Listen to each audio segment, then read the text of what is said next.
You are there at a G7 meeting in perhaps the most hot trade war of our modern times, if ever. I don't know whether you've got any precedent. Where is this going to end? How is this going to end? Well, there are no winners in trade wars. That is very clear.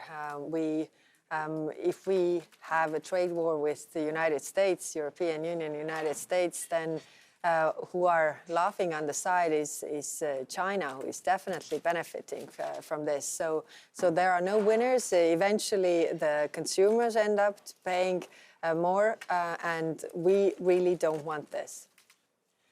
Kaja Kallas, history tells that these protectionist moves, certainly, from around the World War times, can lead to massive depressions, wars, all the rest of it. Where are we, in your estimation, as to how this could affect whatever, the global economy and stability around the globe? Well, you are correct that these kind of steps will or have previously in history brought depression, brought different economic stress really in different parts of the world. And that's why we are trying to prevent this at any cost to really show that this is not to the benefit of our economies, our consumers, and really trying to make our case. But it's clear that, if these tariffs are used against us, then we are, of course, protecting our interests. That is very clear. But I want to stress that there are no winners in trade wars. That is very clear, and we want to avoid it. Well, indeed, from the EU Trade Commission came the statement that this is just a lose-lose situation, and you need to get back into a posture of trying to negotiate on these deals and make it win-win, if that's possible. But, again, we have seen and we've reported, obviously you've been living it, this incredible whiplash. There's a tariff, then there's a retaliation, then there's a suspension, then there's a threat of reciprocal. I mean, honestly, from one minute to the next, we're not even sure what's happening. Are you guys who have to negotiate, do you have a rational plan? Are you dealing with rational actors?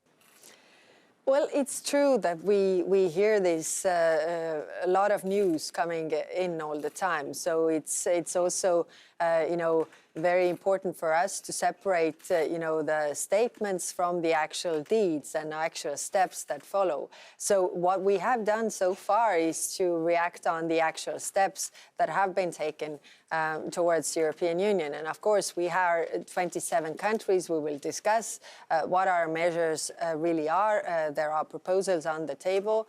But I think, it's also important to keep our head cool and not to react on every statement that comes out, but really on the legislative proposals that have actual effect.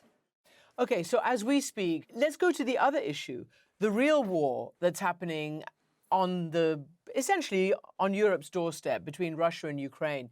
What are you hearing, if anything, about the Ukrainian-US ceasefire proposal? The talks in Jeddah were good, and really the outcome of resuming the sharing of intelligence, but also resuming the military aid reaching Ukraine, this is very good. And like Secretary of State Rubio said, ball is now in Russia's court. So we really want to see if they want to have peace. I think the Ukrainians on their side have made the necessary steps.